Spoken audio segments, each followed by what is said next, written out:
Hello and welcome to your video for 7.3 example 4. This is going to be your last video for today, so let's go ahead and get started. It says a guy wire is 13.8 yards long and is attached to the ground 6.7 yards away from the pole. Find the angle to the nearest tenth of a degree that the wire makes with the ground.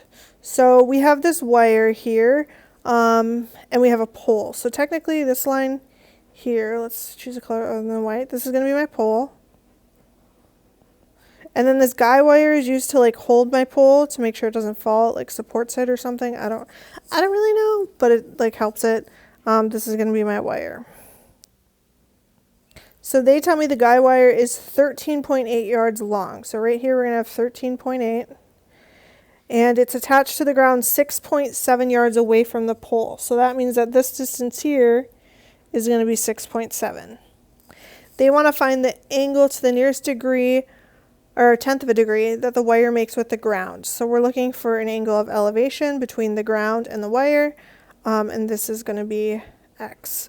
If you want, you could label this ground just so you know that that's what that is.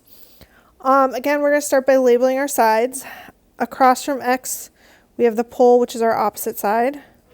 Across from the right angle, we have the wire, that's our hypotenuse. And then the last one, the ground, is going to be the adjacent side. Now notice you have adjacent A and hypotenuse H. So we have AH, that goes with C. So we're going to do the cosine of our angle, in this case it's X, equals, A comes first, so let's put the adjacent on top, 6.7, divided by the hypotenuse, which is 13.8. Again, from here we're trying to get X by itself, so we're going to do X equals, we have to undo cosine, so we're doing the inverse cosine, cosine with a little -1. And then my fraction is 6.7 divided by 13.8. Again, at this point, you're going to go ahead and type it into your calculator. I've already made sure my mode is in degrees. If you haven't done that, check out video 1 to check that, or I guess example 1.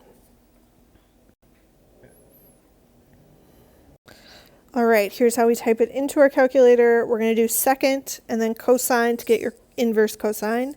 And then my fraction is 6.7 divided by 13.8. You can close your fraction if you want, but you don't have to, or your parenthesis. We have 60.95. We want to round to the nearest tenth of a degree.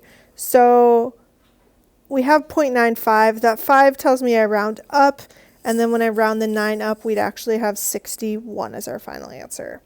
So this one, the final answer is going to be 61 degrees.